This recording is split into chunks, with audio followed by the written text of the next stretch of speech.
Les bendiga a todos, aquí el pastor Héctor Quiñones en Conexión Espiritual, mirando en el día de la lectura titulada Facciones impropias en Primera de Corintios, capítulo 4 hasta el capítulo 6. Señor, te adoramos, te agradecemos, te damos toda gloria y honra. Gracias, Padre, por cuidarnos, guiarnos y por bendecirnos.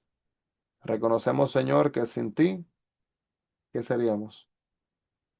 Padre, te agradecemos por darnos valor, por amarnos, Señor, y por ayudarnos a poder atravesar esta vida con propósito y Señor, con importancia y valor como el que nos das.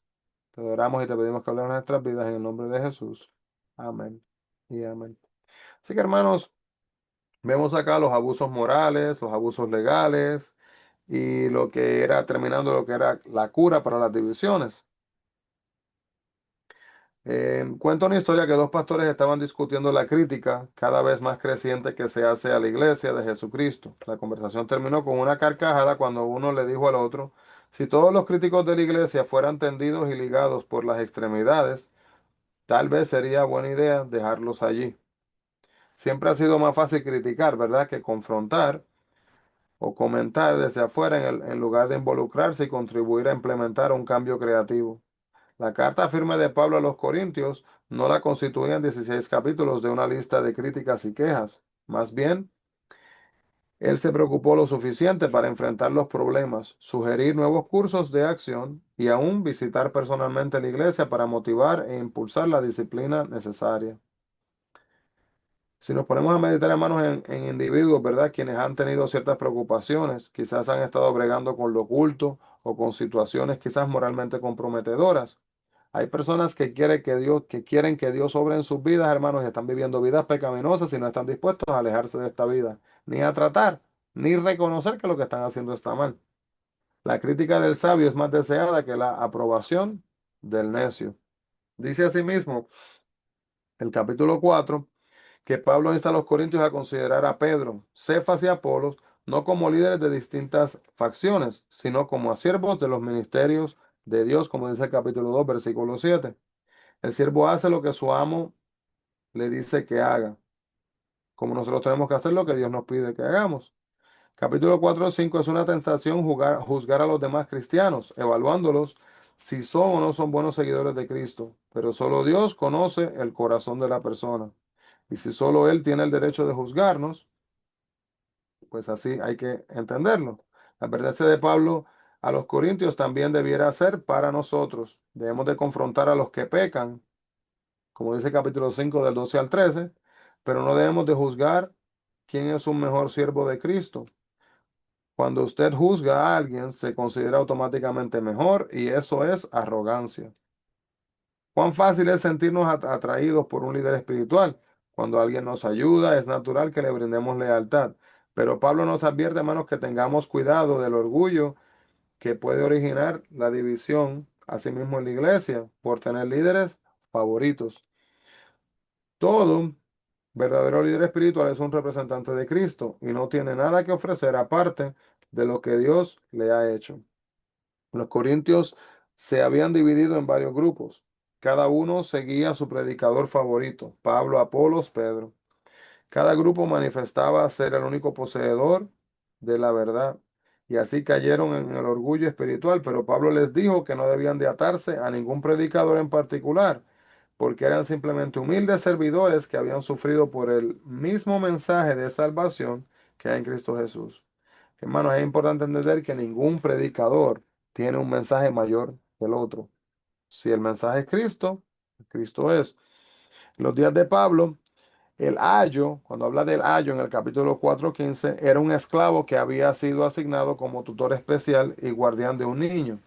Pablo menciona su afecto especial por los corintios, afecto mayor que él podía tener que podía tener un esclavo, y su función especial, que era como más que un guardián, en un intento de unificar la iglesia, apela a su relación con ellos. Por padre quiere decir que fue el fundador de la iglesia. Como él la inició, podían confiar en que tenía las mejores intenciones. Sus palabras duras eran motivadas por el amor y amor semejante al que tiene un padre por sus hijos, como dice 1 Tesalonicenses 2, capítulo 11. Pablo les dijo a los corintios que debían de imitarlo. Podía hacer esta declaración porque caminaba cerca de Dios, empleaba tiempo en la palabra de Dios y en la oración, y estaba consciente de la presencia de Dios en su vida en todo tiempo.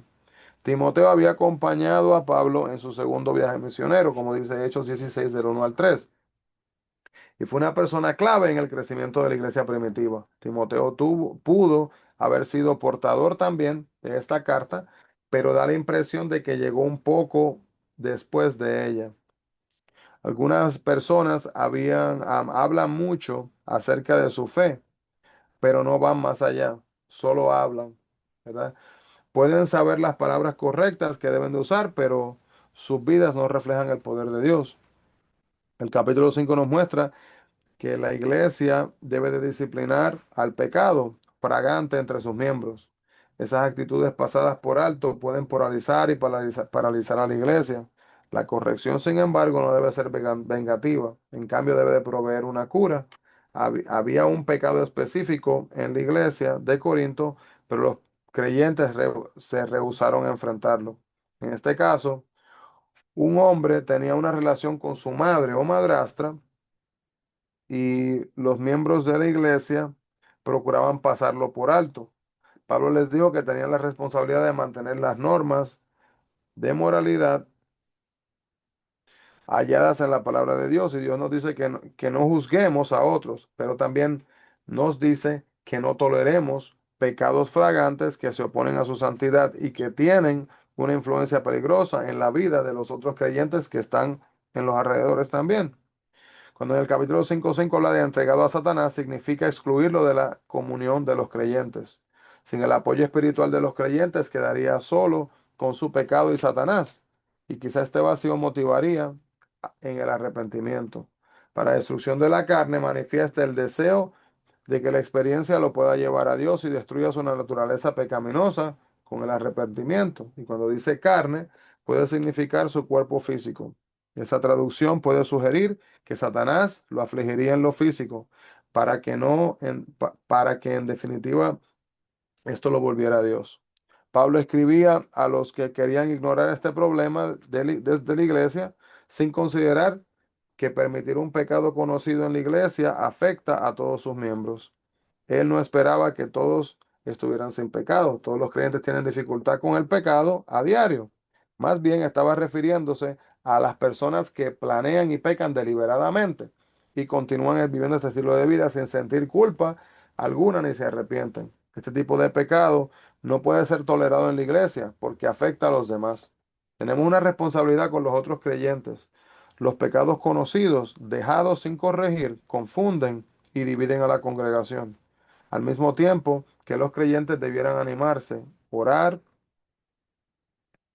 y edificarse mutuamente, deben también ser intolerantes con el pecado cuando atenta contra la salud de la iglesia. Cuando los hebreos se prepararon para su éxodo de la esclavitud, fueron instruidos para preparar pan sin levadura, porque no tenían tiempo para que la masa se leudara.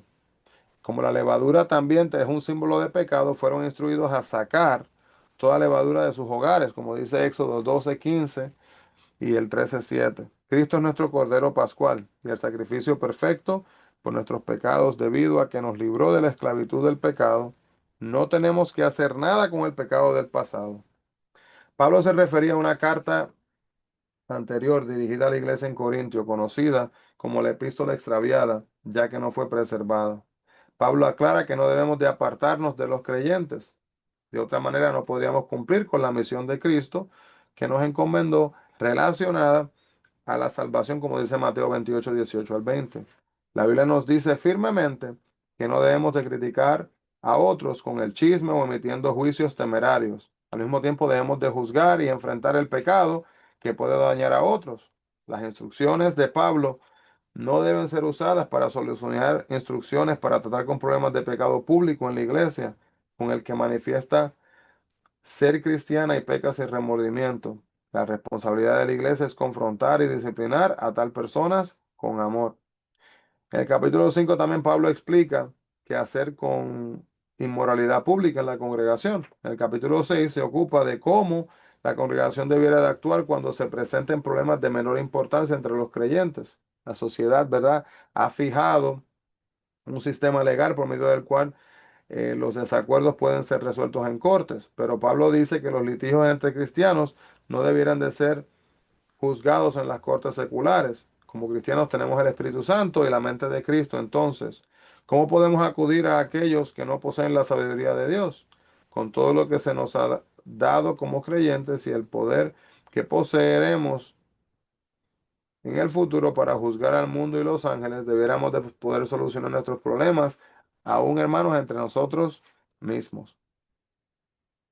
¿Y por qué Pablo dijo que los cristianos no deberían de llevar sus desacuerdos a las cortes del mundo? Número uno, si el juez y el jurado no son cristianos, manifestarán insensibilidad a los valores cristianos. Número dos, la razón por la cual se va a la corte es con frecuencia la venganza, lo que no debieran de ser el motivo de un cristiano. Número dos, y la número tres, los pleitos dan una mala imagen a la iglesia, motivando que los incrédulos pongan su atención en sus problemas antes que en su propio propósito. Aquí Pablo describe las características de los incrédulos. Él nos da a entender que los idólatras, adúlteros, afeminados, los que se echan con varones, ladrones, avaros, borrachos, maldicientes o estafadores, estén automática e irrevocablemente excluidos del cielo. Los cristianos vienen de toda clase de trasfondos, incluidos algunos de los mencionados. Aún pueden estar luchando con los deseos malignos, pero no deben de continuar con estas prácticas. En el capítulo 6:11, Pablo establece con claridad que aun que aquellos que pecan en las formas dichas pueden lograr que sus vidas sean cambiadas por Cristo. Sin embargo, aquellos que dicen ser cristianos y persisten en estas prácticas sin remordimiento no heredarán el reino de Dios. Tales personas necesitan examinarse para ver si realmente ellos han creído en Cristo. Capítulo 6 del 9 al 11 también nos muestra que en una sociedad permisiva es fácil que los cristianos pasen por alto o toleren algunas conductas inmorales, la avaricia, borracheras, y mientras no resisten otras, como la homosexualidad o el hurto, no debemos de participar en el pecado o condonarlo en ninguna manera, ni podemos ser selectivos acerca de qué condenar y qué perdonar. Permanecer al margen del pecado aceptable en la forma general es dificultoso, pero no es más difícil para nosotros de lo que fuera para los corintios. Dios espera que sus seguidores en cualquier edad mantengan normas que están elevadas. Pablo enfatiza la acción de Dios en hacer los creyentes un nuevo pueblo. Los tres aspectos del trabajo de Dios son parte de nuestra salvación. Nuestros pecados fueron elevados, fuimos apartados para un uso especial, santificados y fuimos declarados no culpables, así que hemos sido justificados de nuestros pecados a través del Señor Jesucristo. Capítulo 6:12. Aparentemente la iglesia citaba con frecuencia todo me es lícito y lo usaba en forma errónea. Algunos cristianos en Corinto se excusaban sus pecados al decir, Cristo me ha perdonado de mis pecados y poseo la libertad completa para hacer lo que yo quiera. Número dos, lo que hacían no estaba prohibido estrictamente por las escrituras. Pablo contestó a estas excusas. El hecho de que Cristo perdonara los pecados no nos da la libertad para hacer lo que sabemos que está mal. El Nuevo Testamento prohíbe de manera específica muchos pecados, como dice el capítulo 6, 9 y 10, que originalmente estaban prohibidos en el Antiguo Testamento.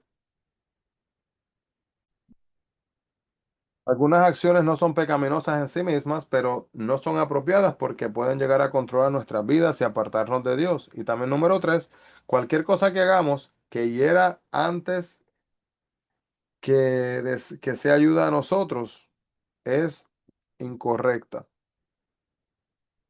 Muchas de las religiones del mundo, hermanos, piensan que el alma es importante y que el cuerpo no lo es. El cristianismo algunas veces ha sido influenciado por ellas. En verdad, sin embargo, el cristianismo es una religión muy física. Adoramos a un Dios que ha creado un mundo físico y manifestó que era bueno. Nos prometió una tierra nueva en la que la gente será transformada en su vida física, no una nube de color de rosa donde almas incorpóreas escuchan música de arpas. El corazón del cristiano es la historia de Dios mismo. tomando carne y sangre, viniendo a vivir con nosotros para ofrecer sanidad física, también restauración espiritual. Como humanos asemejantes a Adán, somos una combinación de polvo y también de espíritu. Así como nuestras vidas espirituales afectan nuestros cuerpos, de igual manera, nuestras vidas físicas afectan nuestras almas. No podemos cometer pecado, hermanos, con nuestros cuerpos sin dañar nuestras almas, porque nuestros cuerpos y almas están unidas inseparablemente. En la tierra nueva tendremos cuerpos resucitados que no podrán ser corrompidos por el pecado. Luego podremos disfrutar totalmente nuestra salvación. La inmoralidad sexual es una tentación que siempre está ante nosotros. En las películas y en la televisión, el sexo fuera del matrimonio es tratado como algo normal. Habla el capítulo 6, versículo 13 de Primera de Corintios 6. Aún hasta deseable, que forma parte de la vida, mientras que el matrimonio es mostrado con frecuencia como confinado y triste. Inclusive podemos ser mal vistos por otros si aparentamos pureza, pero Dios no pasa por alto o prohíbe el pecado sexual por ser difícil. Él sabe que tiene poder para destruirnos física y espiritualmente. Nadie debería menospreciar el poder del pecado sexual. Ha destruido incontables vidas y deshecho familias, comunidades y aún naciones. Dios quiere protegernos del daño que podemos causarnos a nosotros mismos y a otros. Y por eso promete llenarnos nuestra soledad, nuestros deseos con Él mismo. Esta enseñanza acerca del pecado sexual y la prostitución fue importante, especialmente para la iglesia en Corintio, porque el templo de la diosa Afrodita estaba en su ciudad. Empleaba a más de 1000 prostitutas, hermanos, como sacerdotisas. Escuche esto, prostitutas en el templo.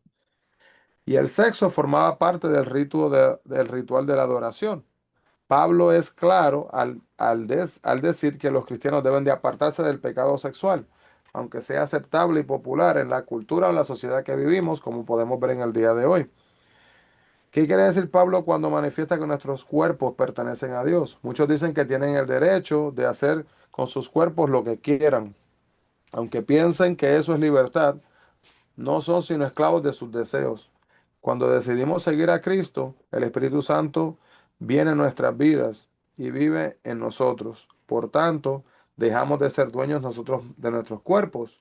Comprados por el precio se refiere a un esclavo que ha sido comprado en una subasta. Si usted vive en un edificio ajeno, procura no violar las normas establecidas de dicho lugar. Como su cuerpo pertenece a Cristo, no debemos de violar las normas en nuestro diario vivir de Jesús. Gracias, Padre, por tu palabra y por esta oportunidad de reunirnos y de estudiarla. Pedimos, Padre Jehová, que nos ayudes a aplicarla, que podamos compartirla, Señor, con otros con amor, que podamos dar testimonio, Señor, a sí mismo de tu gran plan sobre cada una de nuestras vidas y cuánto nos amas. Te adoramos y agradecemos, Padre, por tu amor y por enviar a tu Hijo a morir por nosotros, tomando nuestros pecados y cargándolos en esa cruz, Señor, nuestras cargas, nuestras enfermedades. En nombre de Jesús te adoramos y te damos la gloria y honra. Amén. Amén. Así que Dios les bendiga grandemente, hermano. No se olviden, busquemos la presencia del Señor. Bendiciones a todos.